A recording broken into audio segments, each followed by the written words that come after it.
Hello दोस्तों, मैं शंकर लाल और आप सभी का स्वागत करता हूं बीएससी वाला सीकर पर। और आज हम बात करने वाले हैं बीए फिफ्थ सेमेस्टर में जो आपके हिस्ट्री के लिए माइनर सब्जेक्ट जो रहने वाला है राजस्थान हिस्ट्री। और राजस्थान हिस्ट्री में आपको क्या क्या पूछा जाएगा, क्या नहीं पूछा जाएगा, उसके बारे में पूरी बात करने वाले हैं। तो चलते हैं। पहले मैं आपको ये बता दूं कि थोड़ा बहुत हमारा जो चलता रहता है गैस पेपर वाला, तो गैस पेपर के लिए आप हंसराज बडारिया, नितेश चौधरी और शंकर बरसीवाल को फॉलो कर सकते हो। साथ ही साथ बीएससी वाला चैनल और शिकावटी एग्जाम अड्डा को सब्सक्राइब जरूर कर लेना। सारी की सारी एग्जाम से रिलेटेड अपडेट आपको यहाँ मिलती रहेगी। चलते तो क्वेश्चन, पहला क्वेश्चन क्या पूछा जा सकता है। तो पहला क्वेश्चन पूछा जा सकता है, राजस्थान इतिहास के प्रमुख स्रोतों के नाम लिखिए। कि राजस्थान इतिहास स्रोत क्या होते हैं, इतिहास में स्रोत क्या काम आते हैं, स्रोत होते क्या। तो याद रखना, इतिहास या इतिहास को जानने के लिए जो एविडेंस हमारे पास होते हैं उनको स्रोत कहा जाता है। ठीक है। तो राजस्थान के इतिहास के प्रमुख स्रोतों में जैसे पुरातात्विक स्रोत है। पुरातात्विक स्रोत कौन से होते हैं, जैसे कि शिलालेख, आपके सिक्के, सिक्कों के साथ साथ में जैसे स्मारक बने हुए आपके क्या होते हैं, पुरातात्विक स्रोत होते हैं। और साहित्यिक स्रोत जैसे ग्रंथ और कविताएं। ये यार, इतिहास को जानने के में सहायक जो सामग्री होती है वो क्या होती है, आपकी स्रोत होते हैं। ठीक है। चले नेक्स्ट क्वेश्चन की ओर। नेक्स्ट क्वेश्चन आपके लिए रहने वाला है कि कालीबंगा किस नदी के किनारे पर स्थित है। तो कालीबंगा, कालीबंगा सभ्यता आपकी कौन सी, सरस्वती नदी के किनारे। सरस्वती नदी को हम वर्तमान में प्राचीन सरस्वती और इसी को एक घग्गर नदी के नाम से जानते हैं, इसी को दृष्टवती नदी के नाम से जानते हैं। ठीक है। इसे बहुदानेदायक क्षेत्र वाली नदी कहा जाता है। कालीबंगा घग्गर नदी के किनारे, जिसे प्राचीन काल में सरस्वती या दृष्टवती नदी कहा जाता है, किनारे स्थित है। और याद रखना कौन से जिले में है, हनुमानगढ़ जिले में। खोज की अगर आपसे पूछा जाए तो 1952-53 में, 52-53 में किसके द्वारा की गई थी, अमलानंद घोष के द्वारा।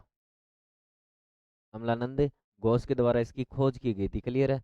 चलिए नेक्स्ट क्वेश्चन की ओर। नेक्स्ट क्वेश्चन आपके लिए रहने वाला है जो है कि चौहान वंश का प्रमुख शासक कौन था।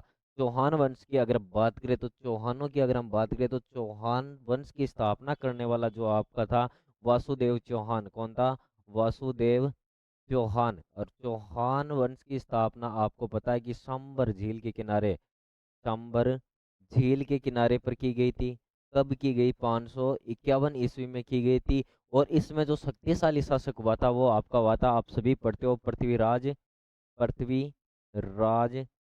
तृतीय,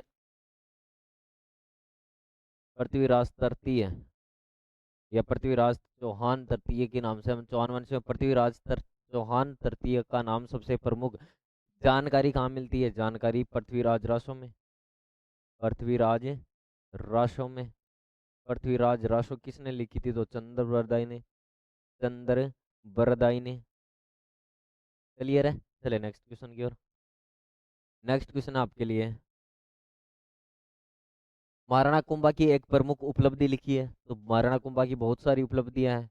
महाराणा कुंभा जो गुहिल वंश से संबंधित था, गुहिल वंश से संबंधित था। ठीक है। महाराणा कुंभा की एक उपलब्धि चित्तौड़गढ़ विजय स्तंभ का निर्माण।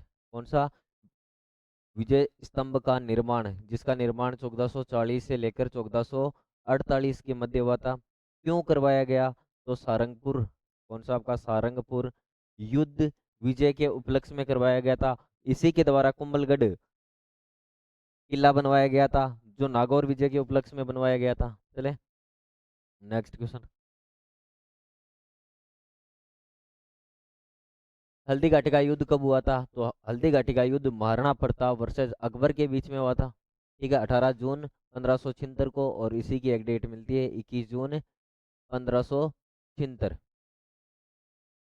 क्लियर है। किस अकबर की तरफ से मान सिंह कछावा आए थे, मान सिंह कछावा आए थे। और इधर से हल्दी घाटी से महाराणा प्रताप स्वयं थे। ठीक है। चले next.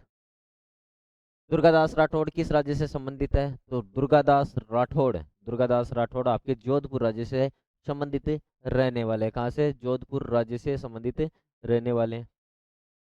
Next one, Sawai Jai Singh द्वितीय की एक वैज्ञानिक उपलब्धि लिखी है। सवाई जय सिंह जिसने इतिहास का निर्माण करवाया था, आपके जंतर मंतर वेधशाला का निर्माण। सवाई जय सिंह द्वितीय वैज्ञानिक उपलब्धि, भारत के विभिन्न शहरों जैसे जयपुर है, दिल्ली है, वाराणसी में जंतर मंतर नामक वेधशालाओं का निर्माण करवाया गया था, जिसमें खगोल शास्त्र की हमें पूर्ण जानकारी मिलती है। नेक्स्ट क्वेश्चन की बात करें तो प्रजामंडल आंदोलन का उद्देश्य क्या था। तो प्रजामंडल का प्रजामंडल आंदोलनों का प्रमुख उद्देश्य था कि उत्तरदायी शासन स्थापित करना।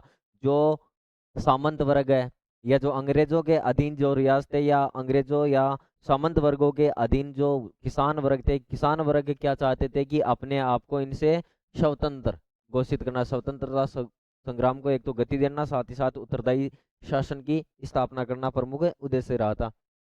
नेक्स्ट है राजस्थान में भील आंदोलन किससे संबंधित था? तो राजस्थान में भील आंदोलन मोतीलाल तेजावत द्वारा चलाया गया एक ही आंदोलन से, एक ही नहीं, एक एक ही आंदोलन से संबंधित था। एक ही आंदोलन से भाई, किसे? एक ही आंदोलन से, एक ही आंदोलन। नेक्स्ट क्वेश्चन है मत्स्य संघ की स्थापना, मत्स्य संघ की स्थापना और राजस्थान, बृहत राजस्थान मत्स्य संघ की स्थापना 18 मार्च 1948 को की गई थी, जयपुर राज्य को मिलाकर। ठीक है।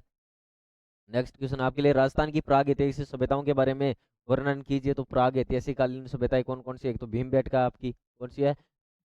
भीमबेटका मध्य प्रदेश की भाई आपकी कौन सी है? बेराट सभ्यता, बेराट सभ्यता। राजस्थान की प्रागैतिहासिक सभ्यता में पुरापाषाण, मध्यपाषाण और नवपाषाण में काल में स्थल, साथ ही एक कांस्य युग, महत्वपूर्ण शहरी संस्कृतियां शामिल है।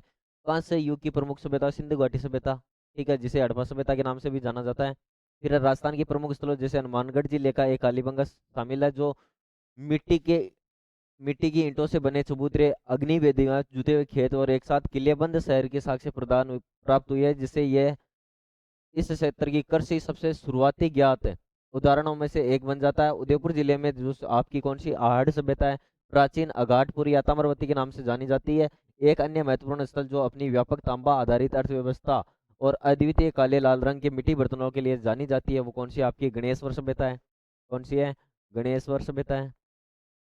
प्रारंभिक मानव बस्ती जानी जाती है। यह स्थल प्रारंभिक मानव बस्तियों और वैज्ञानिक जीवन, व्यापारिक नेटवर्क, सांस्कृतिक प्रस्तावों के बारे में महत्वपूर्ण जानकारी प्रदान करते हैं।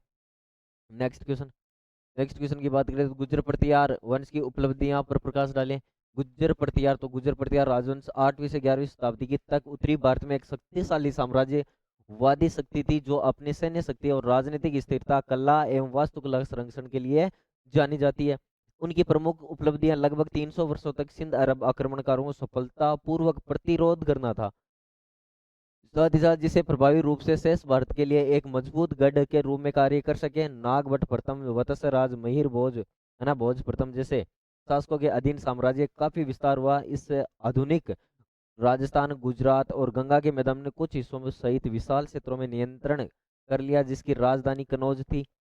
उन्होंने कला और सांस्कृतिक स्वर्ण युग को बढ़ावा दिया, कई मंदिरों का निर्माण किया और संस्कृत साहित्य को प्रोत्साहित किया।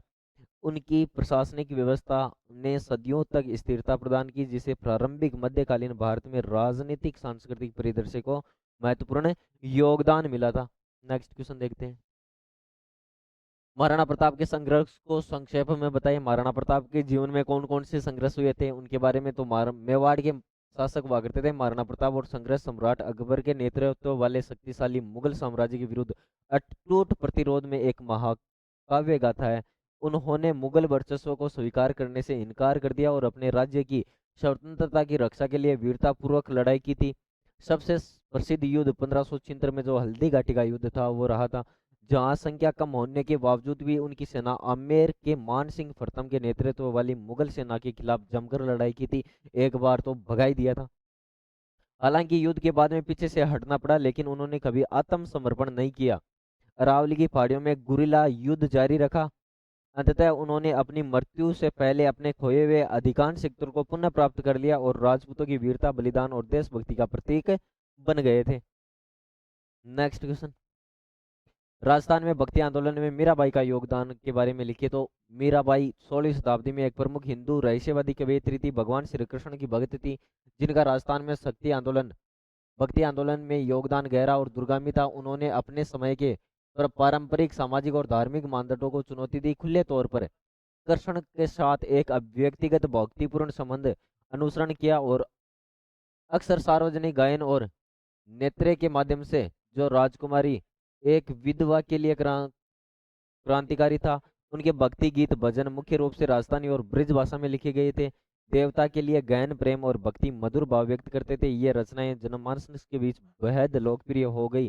साथ ही साथ जाति और सामाजिक बाधाओं को पार करते हुए अनगिनत लोगों के भक्ति मार्ग को अपनाने के लिए प्रेरित किया। उनका जीवन कार्य भक्ति परंपरा भीतर आध्यात्मिक मुक्ति और भक्ति एक शक्तिशाली प्रतीक बना हुआ है आज भी। राजस्थानी चित्रकला की प्रमुख शैलियों का उल्लेख कीजिए। ठीक है, नेक्स्ट क्वेश्चन देखते हैं। ये पीडीएफ आपको टेलीग्राम चैनल पर मिल जाएगी। 1857 के विद्रोह में राजस्थान की भूमिका का वर्णन कीजिए। तो 1857 की क्रांति भारतीय विद्रोह की महत्वपूर्ण भूमिका निभाई। हालांकि यह विद्रोह उत्तर भारत में जितना व्यापक नहीं था, फिर भी इसने महत्वपूर्ण ब्रिटिश भावना को प्रदर्शित किया था। इस विद्रोह में प्रमुख केंद्र जैसे नसीराबाद है, नीमच है, हरिनपुरा है, कोटा, 6 प्रमुख छावनियां हुआ करती थी। कितनी? 6 प्रमुख। सबसे उल्लेखनीय विद्रोह कोटा में हुआ, जहां राजनीतिक एजेंट जो मेजर बल्टन है उनके बेटों की हत्या कर दी गई और शहर में कई महीनों तक विद्रोह का नियंत्रण रहा था। कई राजपूत शासक अंग्रेजों के प्रति वफादार रहे, जिसे अंततः अंग्रेजों को इस क्षेत्र में विद्रोह को दबाने में मदद मिली। हालांकि कई क्षेत्रों में स्थानीय सरदारों और आम जनता के बीच सक्रिय रूप से भाग प्रदर्शन किया था। चले नेक्स्ट। किसान आंदोलन के कारणों का वर्णन कीजिए। तो किसान आंदोलन के कारण क्या क्या रहे थे? तो ब्रिटिश औपनिवेशिक काल में रियासती दौरान राजस्थान में किसान आंदोलनों को गंभीर आर्थिक शोषण किया और दमनकारी सामाजिक संरचनाओं से प्रेरित थे, जिसके कारण किसान आंदोलनों का उदय हुआ था। अत्यधिक भू राजस्व, ठीक है, जबरन श्रम, बेगार, सामंती उत्पीड़न और आर्थिक घटाएं, इस ऐसे कारण क्या रहे थे? किसान आंदोलनों के उदय के प्रमुख कारण रहे थे। नेक्स्ट क्वेश्चन, राजस्थान में एकीकरण की प्रक्रिया को संक्षेप में समझाइए।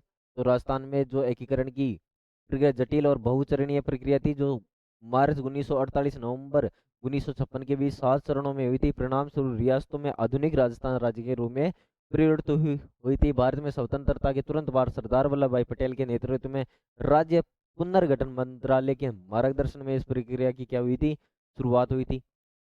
प्रारंभिक चरणों में छोटे राज्यों का मत्स्य संघ, राजस्थान संघ जैसे संघों का विलय शामिल था। प्रमुख चुनौतियों में जयपुर, जोधपुर, बीकानेर और आपकी उदयपुर जैसे बड़े राज्यों को संघ में मिलाने के लिए राजी करना था, जिसे सावधानी पूर्वक बातचीत और राजनीतिक दांवपेच के माध्यम से हासिल किया गया था। अंतिम चरण में 1 नवंबर 1956 को पूरा हुआ। उसमें अजमेर, मेरवाड़ा, अबू रोड तालुका और सुनेल टप्पा क्षेत्र को शामिल किया गया, जिससे राजस्थान की वर्तमान भौगोलिक सीमाएं स्थापित हुई थी। नेक्स्ट क्वेश्चन आपसे पूछा, राजस्थान के इतिहास के स्रोत कौन कौन से? वो जो स्रोत कौन कौन से? तो राजस्थान के इतिहास के पुरातात्विक स्रोत और साहित्यिक स्रोतों में विभाजित किया जाता है। इनमें शिलालेख, स्मारक और पांडुलिपियां जैसे विभिन्न प्रकार के अभिलेख आते हैं। और पुरातात्विक स्रोत उदाहरणों के बादली शिलालेख जो 443 ईसा पूर्व का, घोसुंडी शिलालेख 2री शताब्दी का, सिंधु घाटी सभ्यता स्थल जैसे कालीबंगा, पहाड़, गणेश्वर शामिल है। साहित्यिक स्रोतों में ग्रंथ जैसे जिन्होंने कर्नल जेम्स टोड ने अपने ग्रंथ जो एनाल्स एंड एंटिक्विटीज राजस्थान में लिखा था, जिसके कारण संकलित किया गया, जिन्हें राजस्थान के इतिहास का फादर ऑफ राजस्थान हिस्ट्री कहा जाता है। नेक्स्ट क्वेश्चन क्या पूछा जा सकता है? राजपूतों का उदय और विस्तार क्यों हुआ था, कैसे हुआ था, इसके बारे में बताइए। नेक्स्ट आपसे पूछा जा सकता है कि मुगल राजपूत संबंध किस प्रकार के थे, वो बताइए। और आगे आपसे पूछा जा सकता है कि महाराणा, है ना, महाराणा संघ या महाराजा जसवंत सिंह का मूल्यांकन कीजिए। नेक्स्ट आपको मध्यकालीन और राजस्थान में सांस्कृतिक जीवन के बारे में पूछा जा सकता है। नेक्स्ट क्वेश्चन आप कर सकते हो, राजस्थान की जनजातीय किसान आंदोलन के बारे में बताइए। पीडीएफ आपको टेलीग्राम चैनल पर मिल जाएगी। राजस्थान के एकीकरण के चरण कौन कौन से सारे पूछे जा सकते हैं। तो थैंक्स क्लास अंत तक देखने के लिए और चैनल को सब्सक्राइब कर लीजिए। धन्यवाद, शुक्रिया।